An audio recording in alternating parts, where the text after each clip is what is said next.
Selamat datang di pembahasan mendalam kita kali ini. Pernah nggak sih Anda mikir pas lagi santai gitu, siapa ya yang jaga detak jantung tetap adem? Atau pas abis makan siang, siapa yang ngurusin pencernaan? Pertanyaan bagus tuh. Nah, hari ini kita mau kenalan lebih dekat sama pahlawan tanpa tanda jasa di tubuh kita, sistem saraf parasimpatis. Sumber kita kali ini dari transkrip serial edukasi anatomi dan fisiologi. Oke, siap. Kita bakal coba ungkap nih, gimana sistem ini tuh nggak cuma jadi rem pas kita habis stres, tapi malah jadi kayak manajer harian buat tubuh. Banyak banget. Bayangin aja, tanpa dia, jantung kita bisa lari sampai 100 kali per menit. Bahkan pas lagi istirahat. Gimana coba tubuh kita ngatur biar nggak kacau gitu? Yuk kita telusuri bareng-bareng. Siap. Oke, mungkin kita mulai dari gambaran besarnya dulu kali ya. Sistem saraf ini kan, rumit ya kelihatannya. Gimana sih pembagian tugas utamanya? Tentu. Jadi gini, intinya tuh ada 3 tugas pokok. Pertama, dia nerima input sensorik. Kayak, ngerasain ada angin di kulit Anda gitu. Oke. Kedua, integrasi. Nah, ini otaknya mikir, oh ini angin nih, dingin. Terus ketiga, output motorik. Hasilnya, Anda mungkin mutusin, pakai jaket Sip. Terus strukturnya gimana? Nah, secara struktur, ada pusatnya. Kita sebut sistem saraf pusat. Itu otak sama sumsum tulang belakang. Terus ada kabel-kabelnya nih, nyebar kemana-mana. Itu sistem saraf perifer, buat komunikasi, gitu. Kabel-kabelnya ini berarti ada yang tugasnya ngirim info ke pusat. Betul. Sama yang ngirim perintah dari pusat gitu ya? Tepat. Yang ngirim info ke pusat itu jalur sensorik atau aferen. Yang ngirim perintah dari pusat itu jalur motorik atau eferen. Nah, di jalur motorik ini ada lagi cabangnya. Cabang lagi? Gimana tuh? Ada yang bisa kita perintahin sesuka hati, kayak gerakin tangan buat ngelambai, itu sistem somatik, volunteer. Terus ada yang jalan sendiri, otomatis, kita nggak usah mikirin. Nah, itu dia sistem otonom.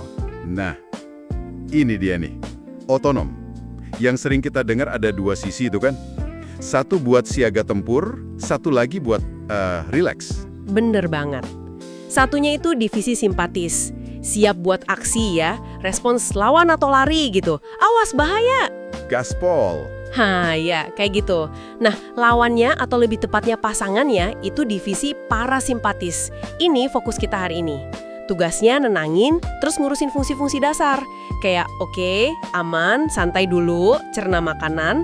Makanya sering disebut sistem istirahat dan cerna. Tunggu.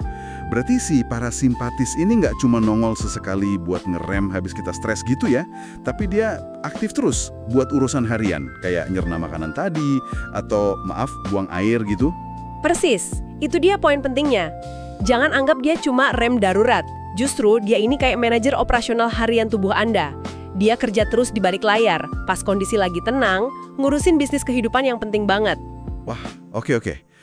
Terus gimana cara kita bedain kerja si siaga tempur simpatis sama si manajer parasimpatis ini? Di lapangan, kabelnya beda atau pesan yang dikirim beda? Beda banget. Pertama, dari pabriknya aja udah beda, asal sarafnya. Simpatis itu umumnya dari area tulang belakang bagian dada sama pinggang. Kalau parasimpatis, itu banyak dari area otak, dari saraf kranial, sama sedikit dari area sakral bawah. Oh, dari otak ya? Banyak. Iya. Kedua, kantor cabangnya atau ganglia, tempat sinyalnya diterusin itu lokasinya beda. Simpatis itu ganglianya dekat sama tulang belakang. Kalau parasimpatis, ganglianya dekat banget sama organ yang dituju. Jadi lebih to the point gitu ya si parasimpatis. Bisa dibilang gitu. Ketiga, pesan kimianya, neurotransmitternya yang dilepas ke organ juga beda. Parasimpatis umumnya pakai asetilkolin, semacam pesan, tenang, kerjain tugas rutinmu. Kalau simpatis seringnya pakai norepinefrin.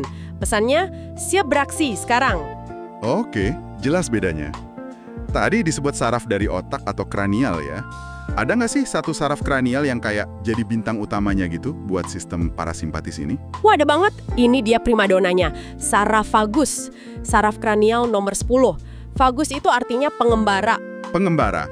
Kenapa gitu? Soalnya saraf ini jalan-jalan jauh banget. Dari batang otak, turun ke leher, dada, terus ke perut. Jangkau banyak organ penting. Jantung, paru-paru, lambung, usus halus, usus besar. Gila kan? Wow, panjang banget perjalanannya. Iya, Dan dia ini kayak jalan tol dua arah, super sibuk. Bawa info dari organ ke otak, misalnya info udah kenyang nih dari perut. Tapi juga bawa perintah parasimpatis dari otak ke organ. Contohnya perintah buat pelanin detak jantung. Keren banget. Satu saraf buat ngurusin banyak hal penting gitu. Bisa kasih contoh nggak? Gimana kerjanya di situasi nyata? Misalnya, abis kita stres seharian gitu. Oke, bayangin ya, Anda pulang kerja, capek, stres mungkin. Sistem simpatis lagi aktif kan? Terus Anda duduk tenang, makan malam. Nah, aktivitas makan ini micu parasimpatis, saraf vagus nih yang kerja. Gimana kerjanya? Dia kirim sinyal dari perut ke otak bilang, "Hey, udah kenyang nih."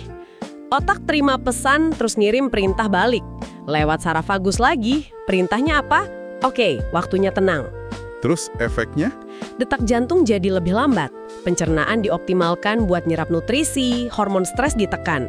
Makanya, Anda jadi ngerasa lebih rileks setelah makan. Tapi menariknya lagi nih. Apa tuh? Ternyata, jalur informasi dari usus ke otak lewat vagus ini jumlahnya jauh lebih banyak daripada sebaliknya, dari otak ke usus. Jadi kalau ada istilah gut feeling atau intuisi dari perut, itu ada dasar biologisnya. Perut kita beneran ngomong ke otak dan bisa ngaruh ke mood kita. Wah, jadi beneran nyambung ya perut sama otak itu? Berarti ini bukan soal siapa menang siapa kalah ya antara simpatis dan parasimpatis, tapi lebih kayak tarian keseimbangan gitu, buat jaga semuanya stabil, apa tuh istilahnya? Homeostatis? Tim buat jaga keseimbangan dinamis. Ada istilah nada simpatis dan nada parasimpatis. Itu nunjukin tingkat aktivitas latar belakang mereka. Maksudnya nada gimana? Jadi, meskipun lagi tenang, keduanya tetap ada aktivitas dasarnya. Nah, dalam kondisi normal, nada parasimpatis ini cenderung lebih dominan. Dia kayak nahan si simpatis biar nggak terlalu aktif, jaga detak jantung tetap rendah misalnya. Tapi dua-duanya tetap dibutuhin kan? Oh, jelas. Contoh paling gampang, fungsi seksual. Itu butuh kerjasama keduanya. Parasimpatis yang mulai, bikin rileks, aliran darah lancar. Tapi buat mencapai puncak, butuh dorongan dari simpatis. Kalau kita terlalu stres, simpatis terlalu dominan, nah keseimbangan ini bisa keganggu. Makanya, balance is key. Oke, jadi makin jelas nih sekarang. Sistem parasimpatis ini, apalagi dengan saraf vagus sebagai pemain kuncinya, itu benar-benar penjaga keseimbangan internal kita ya.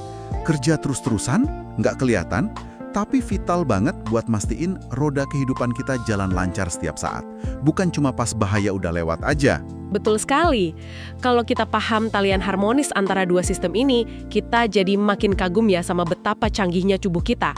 Secara otomatis jaga homeostasis, kondisi stabil yang bikin kita bisa hidup dan berkembang dengan baik. Nah, sebagai penutup nih, coba Anda renungan sebentar. Setelah tahu betapa eratnya hubungan saraf vagus antara usus, otak, dan respons relaksasi Anda, gimana pemahaman ini bisa ngubah cara pandang Anda soal hubungan antara, katakanlah, pola makan Anda, tingkat stres sehari-hari, dan mungkin juga kesehatan mental Anda secara keseluruhan. Sesuatu buat dipikirin lebih lanjut kan?